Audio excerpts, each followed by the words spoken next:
Warta Jemaat. Mari seluruh jemaat dapat bergabung di komunitas sel untuk bertumbuh bersama, belajar, dan saling berbagi. Untuk penempatan komunitas sel dapat menghubungi Bapak Gembala. Ibadah wanita hari Rabu pukul 5 sore di gereja. Ibadah doa dan komunitas doa pelayan Tuhan hari Jumat pukul 6 malam. Ibadah raya pertama pukul setengah 7 pagi, sekolah minggu dan remaja pukul setengah 9 pagi. Ibadah raya kedua pukul 4 sore. Selamat ulang tahun bagi jemaat yang berulang tahun minggu ini. Tuhan Yesus memberkati dengan kesehatan, kedewasaan, berkat, sukacita, dan damai sejahtera. Sepekan berdoa. Pukul setengah 6 sore di gereja dimulai pada tanggal 30 Mei hingga 6 Juni. Tuhan Yesus memberkati. Haleluya, mari kita bersorak bagi Tuhan.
Siapkan tempat bagiku.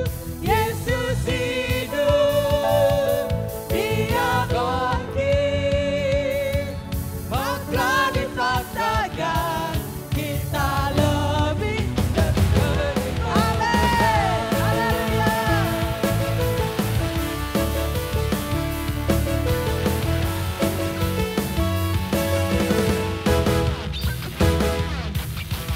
Kuasa maut telah dikalahkan.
menyenangkan, kita jadi lebih dari pemenang. Kita jadi lebih dari pemenang. Kita jadi lebih dari pemenang. Mari kibarkan paginya. Haleluya. Kibarkanlah panjinya, Yesus Raja segala raja. Haleluya. Haleluya. Angkat tangan kita bagi Raja. Gerejanya, kita lebih dari pemenang. Haleluya. Kibarkanlah panjinya, Yesus Raja segala raja. Lama-lamanya. Haleluya. Bangkitlah gerejanya, kita lebih dari pemenang. Sorakan haleluya. Haleluya. Kibarkanlah panjinya, Yesus Raja segala raja. Haleluya. Bangkitlah gerejanya, kita lebih dari pemenang. Kita lebih dari pemenang. Kita lebih dari pemenang. Haleluya. Kami percaya Tuhan. Sebab Dia yang naik ke surga memberi kuasa bagi kita. Amin. Dia bekerja di dalam kita untuk menyempurnakan pekerjaannya. Mari sorakan haleluya bagi Tuhan. Yes.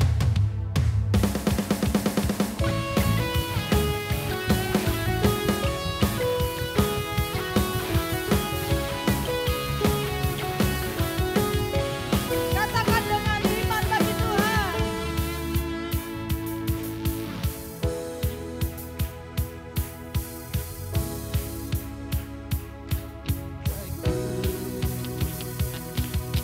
Yang menang kalahkan maut, penyelamat yang bangkit dan hidup. Haleluya.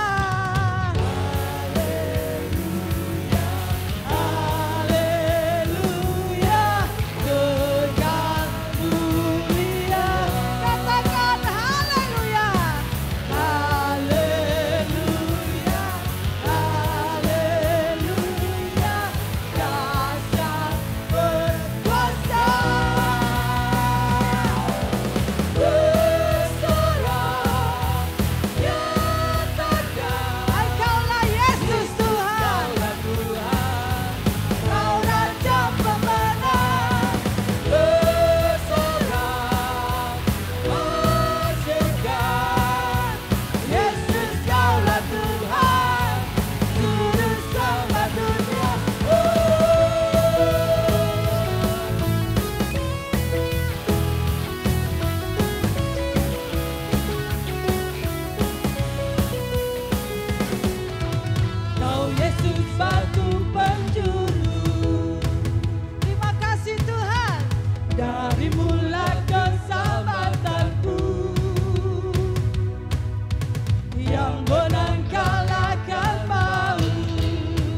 akan Tuhan, bukan dalam gemuruh, tapi dalam hening yang menyentuh hatinya. Pendengaran kita akan suara Tuhan seringkali diuji bukan di tempat sunyi, justru ketika kita dikelilingi orang sesama. Dan di sanalah kisah Monik mulai berubah. Sebuah perjalanan dari terang ke malam sunyi tanpa Tuhan. Tapi tangan dan suaranya tak pernah lelah menggapai telinga dan hati Monik.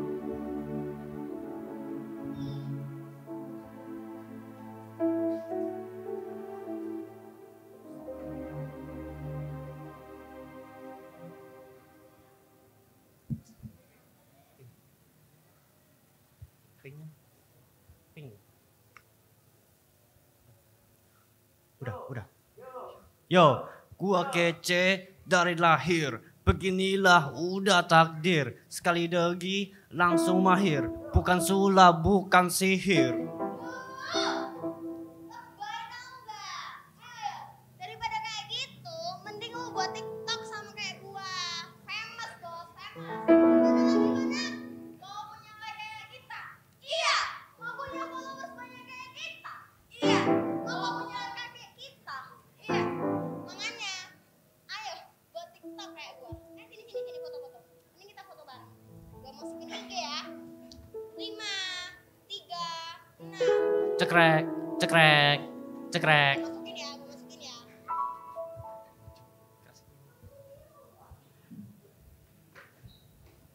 Kêu cewek, kêu cewek.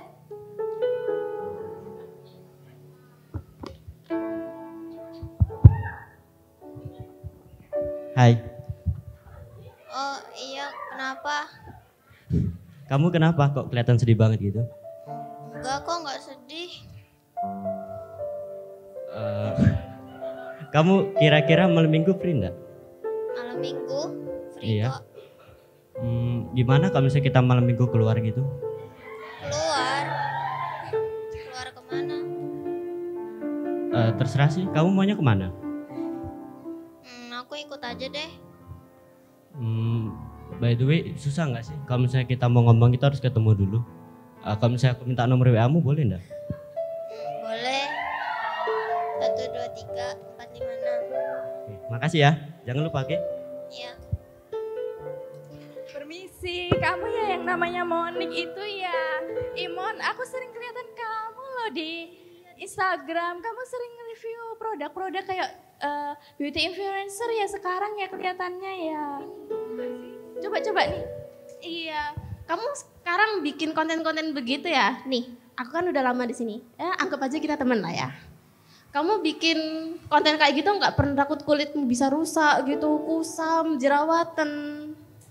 Nih ya, kita kan baru kenal. Cuman aku berbaik hati nih. Iya, kita baik hati. Aku bisa nyaranin kamu nih, minta cowokmu beliin kamu skincare. Ada nih yang baru populer, namanya treatment DNA salmon. Jelasin Gi. Nah, iya tuh Mon. Nah, treatment tuh ya bagus banget tuh. Bikin mukamu tuh bagus kayak oni-oni Korea gitu, kinclong gitu.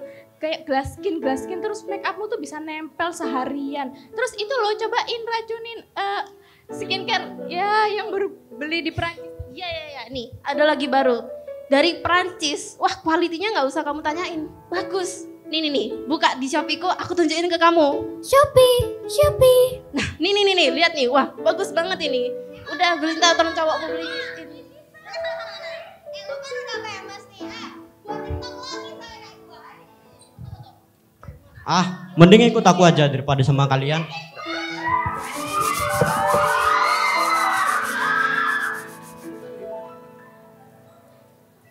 Duh, apa yang barusan aku lakuin ya? Duh, Tuhan pasti benci sama aku. Anakku, aku tidak pernah pergi. Kamu yang menjauh, tapi pelukanku tetap terbuka. Rohku selalu mengingatkanmu, tapi kamu tidak mau mendengar. Tapi aku merasa Engkau membiarkanku Tuhan. Engkau membiarkanku saat aku sedang berdosa. Aku tidak pernah membuat kamu taat kepadaku seperti robot. Aku ingin kamu taat kepadaku karena kamu mengasihiku. Aku tidak pernah meninggalkanmu, Moni. Rohku selalu mengingatkanmu, tapi kamu saja yang tidak pernah mau mendengar. Aku akan mengingatkanmu dan apa yang rohku lakukan nanti untuk membuatmu kembali.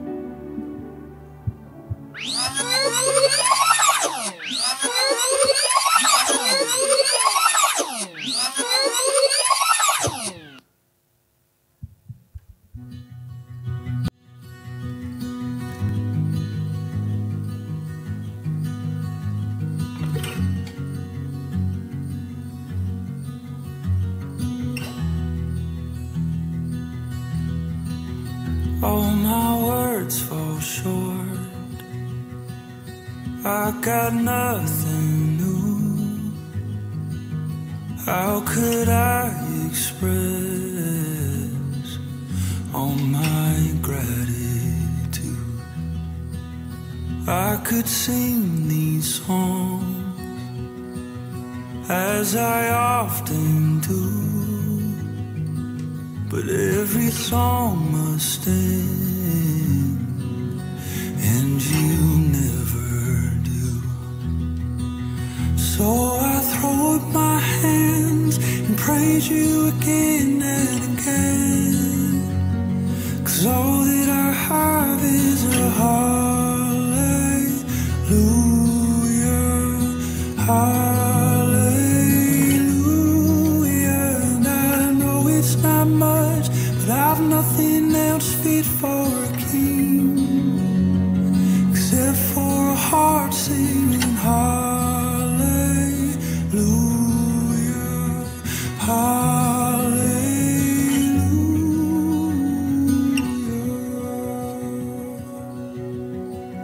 I've got one response, I've got just one move. With my arms stretched wide, I will worship you. So I throw up my hands and praise you again and again, 'cause all that I have is a hallelujah, hallelujah. And I know it's not much, but I've nothing else fit for a king except for a heart singing hallelujah,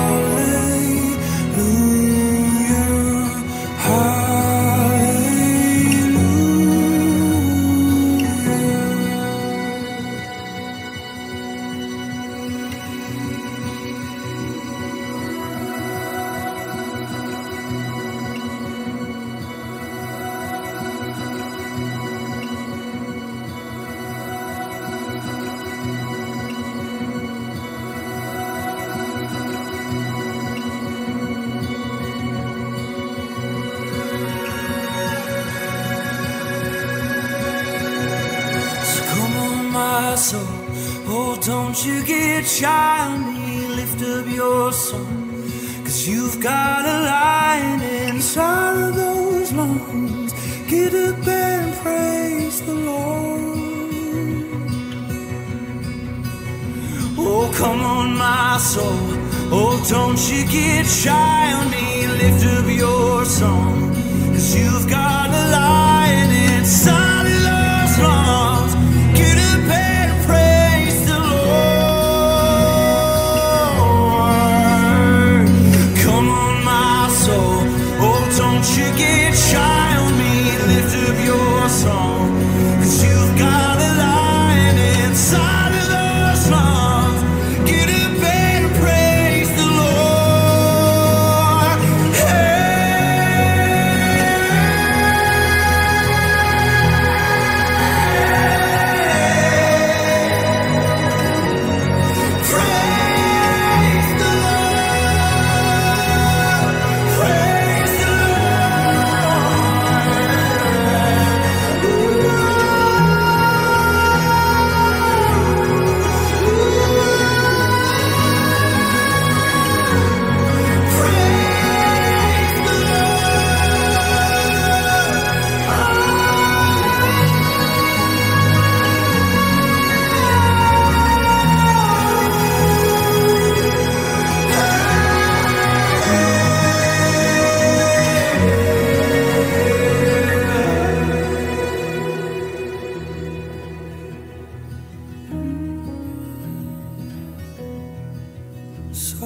throw up my hands, praise you again and again.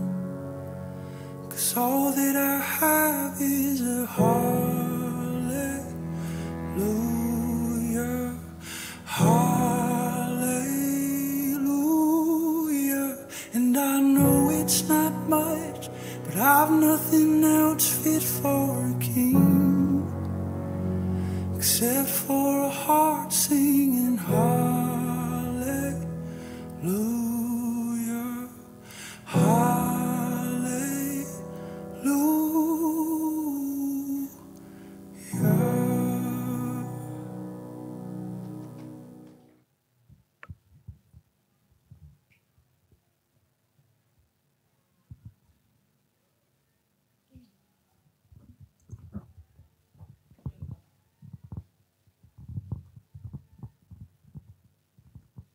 Aku mau sharing. Dulu aku jatuh ke dosa yang kayaknya nggak bisa diampunin deh.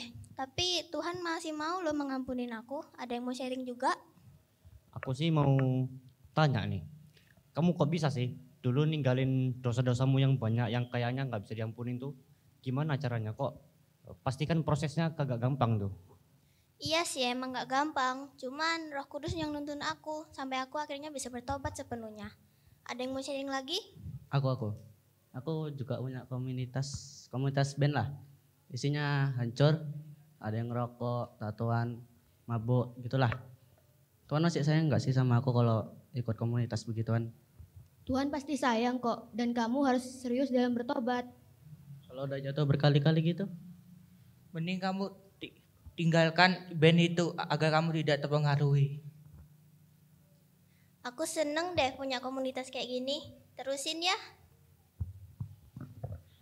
Mau sejauh apapun kita lari dari Tuhan, kasih Tuhan tetap lebih dekat dari yang kita kira.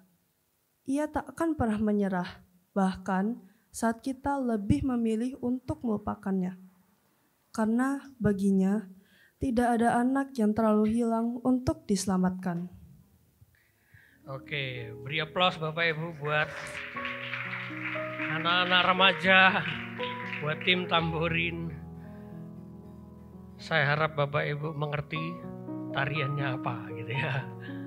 Apa tariannya?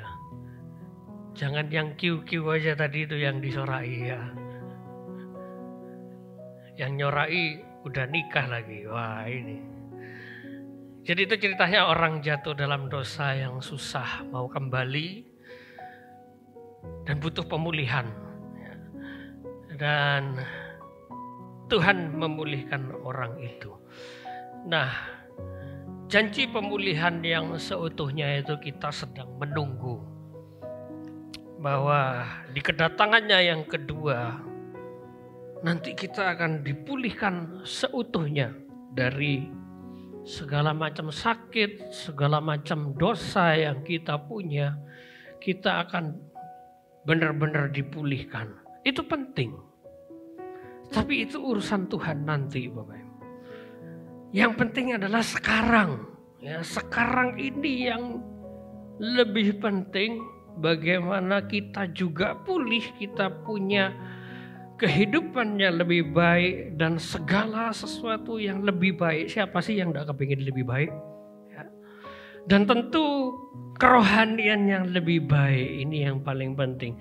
Supaya apa? Supaya kita mengalami yang namanya pengangkatan dan akhirnya kita dipulihkan dengan pemulihan sejati di kedatangannya yang kedua. Nah, sore hari ini, malam hari ini temanya adalah tentang janji pemulihan Bapak Ibu. Di mana kita memperingati Tuhan Yesus naik ke surga. Dan ketika Tuhan Yesus naik ke surga, kalau Bapak Ibu baca di dalam Kisah Rasul pasal 1, kita tidak usah baca, nanti saya akan tampilkan ayatnya beberapa yang akan kita bahas.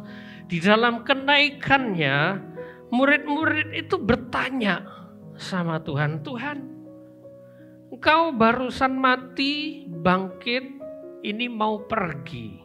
Kapan, nah, murid-murid, kapan Engkau memulihkan kerajaan Israel di dunia? Nah, tapi sama sekali Yesus tidak berpikiran tentang kerajaan di dunia, Bapak Ibu. Tuhan Yesus tidak berpikir sama sekali bagaimana dia membangun kerajaan di dunia. Dia mau jadi raja di bumi ini. Dia tidak berpikir seperti itu. Makanya Tuhan tidak jawab. Ya, kenapa? Karena dia bukan dari dunia ini. Yang Tuhan tunggu adalah kerajaan rohani. Nah, pemulihan itu bisa terjadi dalam dua hal. Yang pertama, proses pribadi, seperti yang kita saksikan tadi. Bagaimana Tuhan memulihkan secara pribadi, lewat intervensinya, lewat kedaulatannya. Tapi itu pun tidak serta-merta, wah kita mengalami jamahan Tuhan terus langsung berubah. Ada proses. Lihat Paulus, bagaimana Paulus ketemu dengan Tuhan tapi dia harus berproses. Dia katakan masih ada duri dalam daging. Nah, tapi saat kenaikannya Tuhan itu tidak pernah menjanjikan pemulihan yang tiba-tiba. Murid-murid itu harus dengan penuh kesadaran dia mengambil keputusan selangkah demi selangkah untuk jadi serupa dengan Kristus. Jadi proses menjadi serupa dengan Kristus itu tidak bisa langsung. Murid-murid harus nunggu di loteng Yerusalem bersama-sama. Tuhan Yesus bilang, tunggu di Yerusalem. Tunggu. Supaya apa? Murid-murid paham. Nah, ini saya bayangkan kalau murid-murid, saya seandainya jadi murid waktu itu, disuruh Tuhan nunggu di loteng Yerusalem, itu kita bingung. Mungkin kita berantem, mungkin saya ngajak berantem Petrus ngapain kita di sini itu? Nunggu. Sedangkan Tuhan kita sudah tidak ada. Protes. Tapi itulah prosesnya. Justru disitulah mereka berproses. Ya. Nah, Bapak Ibu Saudara, untuk kita memahami yang namanya pemulihan dari sorga, kita harus paham dulu manusia itu seperti apa. Ya. Nah, Bapak Ibu Saudara, ini saya gambarkan manusia itu seperti yang kanan ini. Manusia itu tubuh, jiwa, roh yang tidak bisa dipisah, bukan yang ini. Ya. Bukan yang ini. Kenapa? Kalau kita pahamnya ini salah, tidak akan pulih orang ini. Misalnya, orang berdosa dengan tubuhnya. Misalnya, ada anak nakal. Udah dikasih tahu tidak berubah. Dipukuli juga tidak berubah. Terus orang tuanya bawa ke pendeta. Dibilanglah, Pak Pendeta, kayaknya anak saya ini ketempelan sama rohnya Sinchan. Nakalnya bukan main. Nah, orang tua ini punya pemahaman, wah ini diganggu setan nih, kira-kira gitu ya. Harusnya didoakan sama pendetanya, tobat kan? Tobat harusnya. Tapi kenyataannya enggak, Bapak Ibu. Kenyataannya enggak langsung. Contoh lain lagi, seandainya ada istri suka ngomel. Nah, ini kan tubuhnya ini. Tubuhnya yang berdosa, kira-kira begitu. Suka ngomel terus. Diapakan? Ditengking dalam nama Yesus? Bertobat enggak? Enggak. Karena bukan rohnya. Sekarang kalau tubuhnya suka ngomel terus, diapain? Kasih koyo di sininya, Bapak Ibu. Bertobat enggak? Enggak juga. Bukan itu solusinya. Misal orang, contoh lain lagi, dengan jiwanya, wah suka kepikiran, panik terus. Memikirkan hal yang enggak-enggak. Harusnya diterapi sembuh. Tapi apakah bisa? Belum tentu. Kalau parah harus dikasih obat. Jadi kalau manusia hanya berdosa dengan tubuhnya, terus yang diobati hanya tubuhnya, ini tidak bisa. Misalnya kita berdosa dengan tangan kita. Oh, ada ayatnya firman Tuhan bilang kalau tanganmu berdosa potong, matamu berdosa cungkil. Nah, maksud Tuhan itu bukan seperti itu. Kalau itu terjadi hari ini kita buntung semua di sini, betul? Saya pun buntung di sini, Bapak Ibu. Tidak ada orang tidak berdosa. Mungkin tinggal apanya aja, tinggal rambut kita aja yang tidak dosa. Yang lainnya dosa semua. Rakus, suka makan. Nah, kasih koyo tadi, sembuh. Enggak juga. Bukan begitu. Ya, jadi pemahaman yang keliru ini menyebabkan orang tidak bisa pulih dari yang namanya dosanya. Makanya pemahamannya harus betul. Manusia itu berdosa dengan tubuh, jiwa, dan rohnya sekaligus. Roma 3 ayat 23, Roma 5 ayat 12, Mazmur 51 ayat 5 sampai 7. Manusia itu berdosa dengan semuanya. Jadi harus semuanya yang dipulihkan, tidak bisa salah satunya kayak tadi. Oh, ini kemasukan setan, ditengking aja bisa sembuh, enggak. Harus ada proses. Jiwanya, tubuhnya, karena satu kesatuan. Jadi ini sekaligus membantah orang-orang yang tidak mau muji Tuhan, tidak mau angkat tangan. Rohku yang menyembah Tuhan, tapi tidak mau angkat tangan, Bapak. Ya itu namanya nggak menyembah. Ini satu kesatuan yang tidak bisa dipisah. Kalau manusia tidak punya roh, hanya tubuh sama jiwa aja, itu mayat, Bapak. Bahkan jiwanya sudah tidak ada, ikut sama roh. Tubuhnya tidak ada. Wah, ini jin, Bapak. Tidak mungkin. Ya. Jadi ketiganya diperbaiki sama-sama, tidak bisa hanya salah satunya dengan penuh kesadaran ngambil keputusan untuk berubah. Makanya perubahan itu, pemulihan itu menjadi keserupa dengan Kristus itu tidak mudah dan tidak instan, Bapak. Nggak bisa hanya datang, wah masuk di KKR terus besok langsung berubah, wah bersinar, wah kayak ada lingkaran malaikat di kepalanya. Nggak mungkin, harus pelan-pelan. Selangkah demi selangkah. Makanya kalau ada pasangan kita atau siapapun yang kita pengen orang ini berubah, ada satu langkah kecil aja kita harus apresiasi, karena tidak mudah. Nah, janji pemulihan yang Tuhan taruh di dalam firman Tuhan itu ada dua, Bapak. Ada dua yang akan kita bahas. Yang pertama adalah tentang kerajaan Allah. Yang kedua adalah tentang benih. Nah, waktu Tuhan Yesus naik ke surga, dia bilang ya, tentang kerajaan Allah. Waktu dia menampakkan diri juga, dia bilang tentang kerajaan Allah. Setelah Yesus bangkit, yang diomong hanya kerajaan Allah. Waktu dia menampakkan sama murid-muridnya, waktu dia naik ke surga, Tuhan ngomong kerajaan Allah. Tuhan tidak pernah pergi ke bait suci, makanya kita tidak kenal haji Kristen, tidak ada, Bapak. Tidak perlu naik haji, tidak kenal. Tuhan Yesus setelah bangkit tidak pernah pergi ke bait suci, satu kali pun tidak pernah diinjakkan kakinya di sana. Karena tidak penting ini, bukan ini. Bukan kerajaan dunia, ya, tapi kerajaan rohani, kerajaan Allah. Nah, kerajaan Allah ini apa? Kerajaan Allah dari bahasa Yunani itu peribasilias.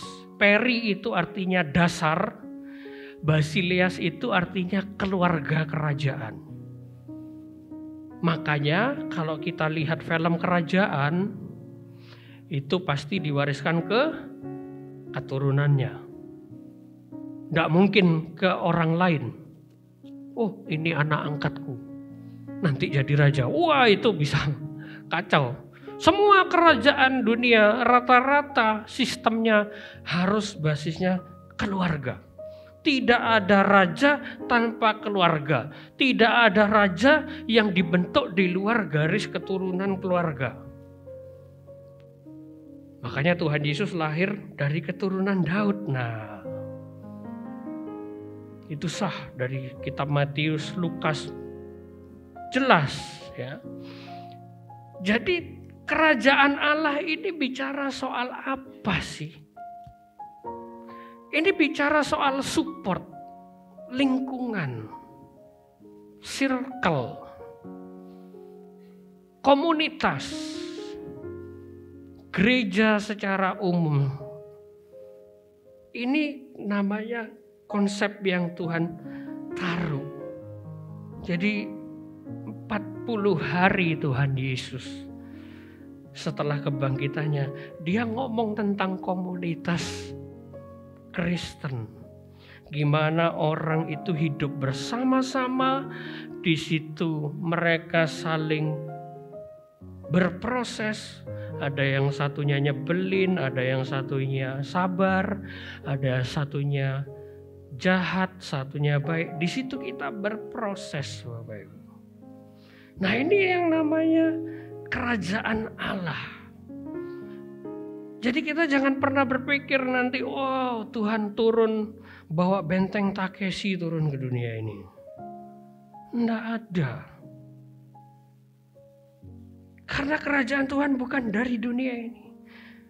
Kerajaan Allah itu, nah Bapak Ibu bisa lihat sebelahnya, ditoleh sebelahnya. Nah itu kerajaan Allah. Yang mukanya nyebelin, nah yang mukanya manis, yang istrinya cerewet, yang suaminya juga susah dikasih tahu. Nah, itu kerajaan Allah. Itu yang Tuhan taruh, Bapak. Jadi dari kata kerajaan Allah itu sendiri itu. Bukan berarti terus kita, wah ini harus cari ribut ini ya, karena ada penafsiran tentang kerajaan Allah itu berarti kita harus cari ribut. Yang suka marah semakin marah, yang satunya nyebelin biarin nyebelin supaya kita saling support. Enggak, tapi tujuannya adalah harus hidup damai. Ini konsep kerajaan Allah, bukan ribut. Lihat hari ini Israel ribut. Kenapa? Mereka mau bangun kerajaan di dunia yang tanpa ribut. Itu kan yang mereka tunggu-tunggu, Mesias yang mereka tunggu-tunggu supaya akan muncul damai. Nah, saya sudah ngomong ke anak-anak remaja beberapa waktu lalu, sebentar lagi akan muncul damai. Muncul damai. Mulai ada perjanjian damai. Amerika, Cina mulai berdamai. Habis ini akan mulai banyak damai, Bapak. Kenapa? Karena waktunya semakin mepet. Tapi apakah bisa? Enggak. Ini damai yang palsu. Yang tidak pernah Tuhan Yesus tawarkan. Bukan itu. Bukan tidak ada perang, bukan. Tapi hidup damai antar orang. Ini yang Tuhan cari. Ini yang Tuhan bicarakan. Jadi bukan soal kerajaan dunia. Nah, Bapak Ibu Saudara, makanya kalau kita lihat orang di sebelah kita yang serumah dengan kita, kadang-kadang berantem, kadang-kadang bertengkar, kadang-kadang beda pendapat, itu biasa. Apalagi gereja.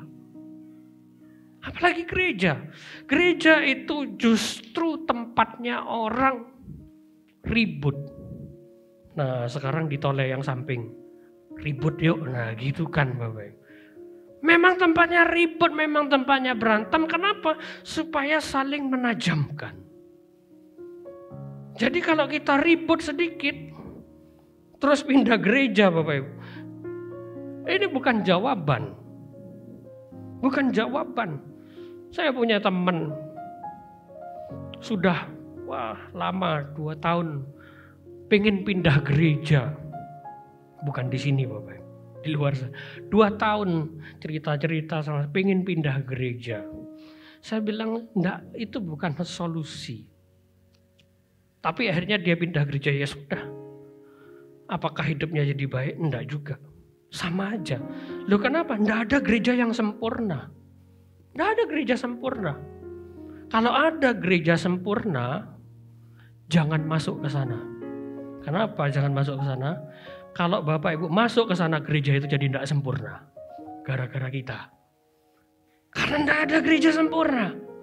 Semua gereja tempatnya berproses menjadi serupa dengan Kristus. Jadi kalau berantem jemaat dengan jemaat, enggak apa-apa, itu proses biasa. Lihat Petrus dengan Paulus, itu sampai jadi dituliskan di sini. Ribut-ribut Paulus dan Petrus dicatat di dalam firman Tuhan. Kenapa? Karena memang itu prosesnya. Di Korintus jemaat, itu berantem. Korintus itu jemaat paling kacau yang pernah ada. Itu 7 macam dosa yang ada di sana, ada 12 Bapak Ibu. Nggak tahu dosa macam-macam ada di sana. Banyak sekali dosa dan paling bermasalah. Tapi memang itu tempatnya, ini proses Bapak Ibu. Jadi ini soal kerajaan Allah. Nah kemudian yang kedua adalah tentang penabur. Tentang penabur benih. Ini bukan bicara soal benih yang ditabur di tanah yang subur, tanah yang berbatu, bukan. Ya. Tapi ada tentang orang yang menaburkan benih. Penaburnya itu adalah Allah. Benihnya itu adalah kita semua. Orang yang mau menabur, Pak Tani, tidak akan nabur sembarangan. Cari petani mana yang mau nanam di jalan beraspal. Tidak ada. Dibilang gila itu. Tidak sembarangan. Petani itu naruh benih pasti di tempat yang sudah dia siapkan, yang sudah dia kerjakan, dibajak supaya tanahnya subur. Tidak mungkin sembarangan. Termasuk Tuhan. Tuhan itu penaburnya, benihnya kita. Kita ditempatkan di jemaat ini gak bisa milih Bapak Ibu. Lahir dengan muka seperti ini, dengan tubuh seperti ini, punya orang tua seperti ini, punya sesama tetangga seperti ini. Pindah bisa ya bisa aja. Tapi kan gak pernah lepas. Gimana caranya lepas? Saya bolak-balik dikritik gara-gara mukanya garang Bapak Ibu. Mukanya enggak menyenangkan. Lah mau gimana? Udah gini kok. Ya udah itu nikmati gitu. Berkali-kali Bapak Ibu. Ya enggak bisa pilih mau gimana gitu ya. Ya Tuhan sudah tetapkan gini ya gini. Ya disyukuri Bapak Ibu. Ya saya berusaha untuk senyum gitu walaupun berat gitu ya. Ya itu beban saya. Bapak Ibu punya tanggung jawabnya masing-masing. Karena Tuhan itu tidak sembarangan nabur. Tidak sembarangan menempatkan kita di sini. Tidak sembarangan menempatkan kita punya pasangan seperti ini. Tidak sembarangan kita punya orang tua seperti itu. Tidak sembarangan. Tuhan sudah memikirkan sebelum kita ada. Makanya banyak orang tidak betah. Anak-anak remaja tidak betah. Punya orang tua. Kepingin merdeka. Saya dulu juga begitu Bapak Ibu, sama aja. Yang dewasa juga sama. Tidak betah punya mertua seperti itu. Tidak ada yang luput dari masalah. Punya kerja di tempat kerja. Emang atasan kita juga sempurna? Enggak juga. Punya bawahan sempurna? Enggak. Itu prosesnya. Itulah prosesnya. Lihat firman Tuhan bilang apa? Ia menjawab katanya, orang yang menabur benih baik ialah anak manusia. Ladang ialah dunia, benih yang baik itulah anak-anak kerajaan. Tuhan Yesus kasih perumpamaan yang jelas. Sorry, ini saya salah ayatnya. Tuhan kasih perumpamaan yang baik tentang kerajaan Allah. Jadi bukan soal kerajaan dunia lagi. Nah, kita ditaruh di dunia ini. Punya pasangan seperti itu, punya orang tua seperti itu, punya mertua, punya kakek, nenek, dan lain sebagainya. Orang yang ada di sekitar kita. Itu tanah yang subur buat kita. Supaya kita bertumbuh serupa seperti Yesus. Itu prosesnya. Nikmati. Gak bisa pindah. Tuhan, kalau bisa aku punya orang tua kayak artis Korea. Supaya aku cantik. Supaya aku ganteng. Kalau banyak duit kan enak Tuhan. Itu kan doa kita. Bukan itu solusinya. Lihat Tuhan kasih solusi tentang kerajaan Allah. Ini sesama kita ini. Itu solusinya. Tidak ada yang lainnya. Murid-murid tidak ngerti Bapak. Murid-murid itu tidak ngerti. Belum paham mereka. Tentang kerajaan Allah bagaimana. Sampai Roh Kudus turun di atas mereka. Baru mereka paham. Oh, ini kerajaan Allah. Ini tentang kerajaan Allah. Makanya Bapak Ibu, besok sampai Jumat berikutnya ada doa tentang karya Roh Kudus di dalam hidup kita. Hadir supaya kita banyak ngerti gimana kita berproses. Nah, jadi komunitas kita, keluarga kita itu penting Bapak Ibu. Tapi tidak hanya berkomunitas, harus apa? Harus terbuka. Yang namanya biji itu yang ditanam itu harus pecah. Coba biji itu tidak pecah, gitu aja terus Bapak Ibu. Ini mati. Harus pecah, jadi harus ada keterbukaan. Ngomong, cerita, terbuka apa adanya di komunitas kita. Di pasangan, suami dan istri. Harus terbuka Bapak Ibu. Kalau tidak terbuka, wah ini susah. Ada banyak cerita orang, oh ya suamiku sih tidak ngertiin aku. Ya gimana tidak ngertiin? Kamu tidak ngomong. Suaminya sama juga. Kamu juga tidak nanya, ribut Bapak Ibu. Tidak pernah terbuka. Ya susah, orang tua dengan anak, menantu, mertua, komunitas sel, dan semua hubungan intinya adalah keterbukaan bagaimana kita terbuka dengan orang lain. Supaya kita bertumbuh, supaya kita menjadi serupa dengan Kristus. Orang yang tertutup tidak akan bisa terima. Dikritik, tidak mau, dikasih tahu, nggak mau. Nah ini yang susah Bapak Ibu. Harus dipentung, ditutup gini Bapak Ibu. Harus dikasih tahu dengan keras. Gak akan bisa berubah kalau kita tertutup, harus terbuka. Jadi yang namanya pemulihan itu tidak hanya melulu kita pribadi dengan Tuhan, tapi juga dengan sesama. Banyak firman Tuhan mengatakan saling mengakulah kamu akan dosa-dosamu. Supaya apa? Supaya kita makin serupa. Susah memang. Jadi kekristenan itu bukan, oh enak ya, percaya Yesus, selesai nih, selamat ini. Pasti masuk surga. Bukan. Tapi harus tinggal di dalam komunitas Kristen yang kadang megelno, kadang mencekno gitu ya. Dan tidak sedikit orang masuk ke gereja, lihat, wah aku tahu pendetanya seperti ini.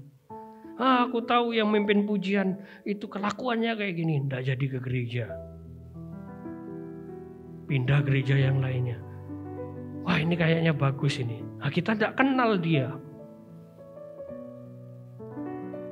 Semua manusia, Bapak Ibu, tidak ada yang sempurna. Saya pun berdiri di sini, tidak pernah sempurna.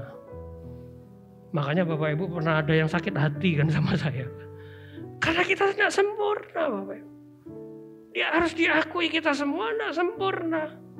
Harus terbuka supaya kita saling maju, sama-sama saling kasih tahu, sama-sama belajar. Itu konsep kerajaan Allah.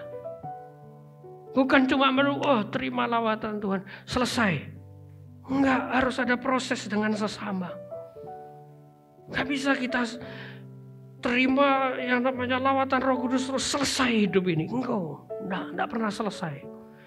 Sesama kita yang akan menajamkan kita jadi serupa dengan Yesus Kristus. Remuk memang kadang-kadang sakit di hati.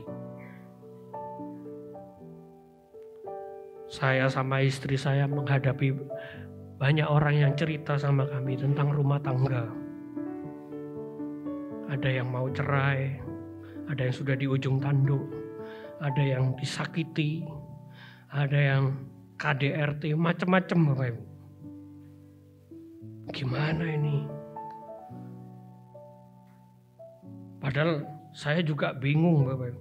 Saya ini bukan ahli pernikahan, ditanyai kayak gini, nggak tahu. Kadang-kadang istrinya, gimana jawabannya? Nggak boleh cerai, udah itu. Firman Tuhan bilang gitu. Nggak boleh. Kecuali mati, silakan. Ya. Mau kawin lagi silakan, nggak boleh. Itu prinsip firman Tuhan. Jelasinnya gimana? Itu urusan belakang. Banyak permasalahan rumah tangga. Seperti ini hatinya remuk, hancur Bapak Ibu. Tapi satu yang selalu saya percaya adalah firman Tuhan bilang begini. Sebab beginilah firman yang maha tinggi, yang maha mulia, yang maha kudus. Aku bersemayam di tempat tinggi. Lihat, Tuhan bersemayam di tempat yang tinggi. Dia bilang maha tinggi, maha mulia, maha kudus. Tapi juga bersama-sama orang yang remuk hatinya, yang rendah hati. Tidak ada orang sempurna. Tuhan cari orang yang hatinya remuk, hatinya hancur, dipukul, diinjak-injak, jiwanya terbebani. Berat memang Bapak Ibu. Berat. Saya sering kali dihina, kamu sih cuma bisa nasihati, ndak ngalami. Ya puji Tuhan kan aku ndak ngalami. Lah kalau saya ngalami sama istri saya, gimana saya ngasih nasihat, kasih tahu? Kan susah Bapak Ibu. Tapi yang saya percaya adalah Tuhan itu yang maha tinggi itu rela ngurusin kita yang hatinya remuk ini. Yang kena masalah, yang masalahnya susah diselesaikan. Lihat ayat ini begitu luar biasanya, dia yang maha tinggi. Peduli sama hati yang remuk. Kalau kita lihat kerajaan dunia, apa ada raja yang seperti itu? Tidak pernah ada. Tidak pernah ada. Ini kerajaan Tuhan Bapak Ibu. Tuhan yang begitu agung ngurusin manusia yang remuk yang seperti kita. Kenapa? Karena Tuhan itu percaya bahwa kita adalah benih yang baik. Tuhan sangat percaya kita itu benih yang baik. Bapak Ibu Saudara, bagaimanapun latar belakangmu, masalahmu, engkau adalah benih yang baik. Amin. Benih yang baik yang Tuhan sudah persiapkan, yang Tuhan taruh di tempat ini. Kenapa benih yang baik? Karena di dalam benih itu ada jeruk. Misalnya biji jeruk. Ada pohon jeruk di situ. Ada buah jeruk di situ. Biji itu bukan sekedar biji. Karena suatu saat benih itu akan jadi pohon, akan jadi buah, akan punya biji lagi dan akan terus Bapak Ibu. Jadi dia percaya kita itu pasti akan berbuah. Ini hebatnya Israel Bapak Ibu. Kenapa mereka hebat di dalam pertanian? Nomor 1 di dunia, soal pertanian. Gurun bisa jadi subur. Kenapa? Mereka peduli sama biji. Karena menurut mereka, orang setelah makan buah, bijinya, cara nyimpen biji itu sangat penting. Kenapa? Biji itu ada pohonnya, nanti ada buahnya. Makanya mereka mikirin segitu rupa. Wah, cerdas sekali bangsa ini, Bapak. Perbaikan kualitas kuantitas lewat sebuah biji. Jadi Bapak Ibu Saudara, kalau kita sedang dalam masalah keluarga hari ini, sedang dalam masalah apapun, firman Tuhan bilang engkau itu benih yang baik. Tuhan taruh engkau di dalam, mungkin punya orang tua yang tidak baik, punya pasangan yang tidak baik, punya menantu yang tidak baik, engkau benih yang baik. Tuhan percaya engkau akan berbuah dan engkau akan memberkati orang-orang sekitarmu. Karena kadang-kadang masalah kita Bapak Ibu ya, masalah kita bukan solusi yang kita butuh. Kita tidak butuh solusi kadang-kadang. Kita cuma butuh yang namanya kedewasaan untuk menyelesaikan masalah. Dan itu banyak sekali terjadi. Bukan solusi kadang-kadang, tapi butuh kedewasaan supaya kita bisa gimana caranya masalah yang besar ini jadi kecil, gimana masalah yang kecil ini kita bisa selesaikan, masalah yang besar kita hadapi. Kita butuh kedewasaan, bukan solusi kadang-kadang. Kedewasaan yang Tuhan butuh. Yang namanya biji itu tidak bisa protes Bapak Ibu. Nggak bisa protes. Oh enak ya dia ditanam di pot. Oh enak ya dia ditanam di sawah. Tumbuh, dia lihat pemandangan di sana udaranya sejuk. Wah yang ditanam di pot nggak enak. Nggak bisa protes. Kita nggak bisa protes. Life is not fair. Nggak adil hidup ini. Nggak ada yang adil di dunia ini. Siapa yang berani bilang, oh hidup di dunia ini adil? Gak ada yang adil Bapak Ibu. Orang lain diberkati, enak itu benihnya bagus. Sedangkan saya, oh itu enak benih duren. Lah saya cuma benih timun Bapak Ibu. Diobral gak ada harganya kadang-kadang. Dibuang-buang. Wah coba kalau saya benih duren. Nah. Kalau kita mau protes-protes terus, kenapa kita tidak sekalian salahin Belanda dulu yang menjajah Indonesia? Sekalian Bapak Ibu. Gara-gara mereka kan kita tidak makmur. Ayo kalau mau cari siapa yang salah. Tidak ada yang fair di dunia ini. Percaya prosesnya Tuhan Bapak Ibu. Percaya ketika kita menghadapi masalah dengan sesama. Ingat ini baik-baik. Whenever God restore you, He restore you to a greater place than before. Ketika Tuhan memulihkan engkau, Dia akan memulihkan engkau di tempat yang jauh lebih baik. Bukan, oh berarti kalau aku pulih ganti keluarga. Enggak juga Bapak Ibu. Oh kalau gitu suamiku kayak gini punya suami baru. Itu pikiran orang yang suka kawin Bapak Ibu. Jangan punya pikiran seperti itu. Bukan itu. Greater place yang kita tunggu-tunggu adalah kedatangan Yesus yang kedua. Makanya kita berproses di sini sekarang ini. Supaya masuk nanti. Jadi masa-masa sekarang ini kita ada di dalam proses masa pemulihan oleh Roh Kudus untuk melakukan pekerjaan Dia. Berproses dengan pasangan kita, dengan lingkungan sekitar kita. Supaya apa? Supaya sama-sama menjadi serupa seperti Yesus. Firman Tuhan bilang, besi menajamkan besi, orang menajamkan sesamanya. Sama-sama kegores Bapak Ibu. Pernah ngasah pisau? Saya sering ngasah pisau. Yang masak di rumah saya Bapak Ibu. Kalau pisau itu tidak tajam, jengkel kadang-kadang. Ini pisau ini tidak tajam-tajam. Kadang motong ayam, wah harus perjuangan gitu. harus diasah. Harus diasah terus, dua-duanya sama-sama luka, sama-sama kegores. Nggak ada satu tergores, satu enggak. Tahu ya asahan pisau ya, lama-lama kan tipis. Lama-lama tipis. Kenapa? Dua-duanya luka, tapi dua-duanya beruntung. Bukan berarti, oh satunya untung, satunya enggak. Enggak, dua-duanya beruntung Bapak. Yang satu jadi tajam, yang satu jadi berguna. Jadi kalau kita ribut-ribut dengan orang, cari apa yang bisa aku dapatkan dari keributan ini. Supaya aku jadi pribadi yang lebih baik. Makanya jangan takut yang namanya gesekan. Apalagi di dalam gereja. Nah lihat lagi sampingnya, ribut yuk, pulang dari sini ribut yuk. Nah cari ribut Bapak Ibu. Supaya saling menajamkan. Loh kenapa? Kalau tidak ada gesekan, berarti kan tidak dekat. Jadi kalau kita tidak ada masalah, berarti kita tidak dekat Bapak Ibu.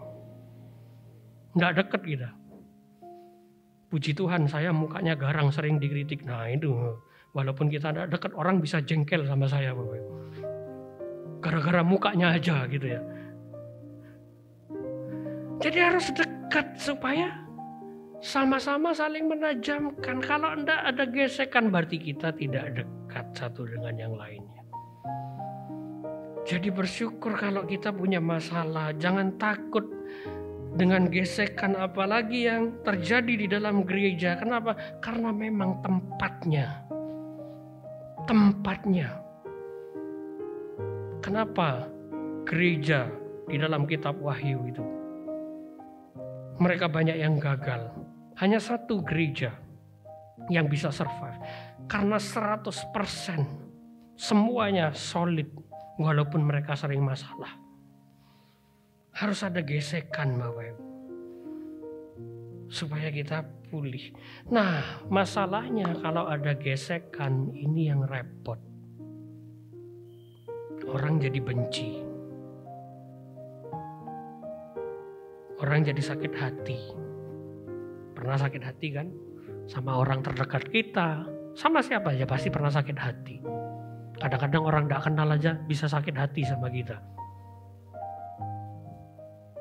Dari cara kita ngomong, dari cara kita jalan. Kadang-kadang orang sakit hati Bapak.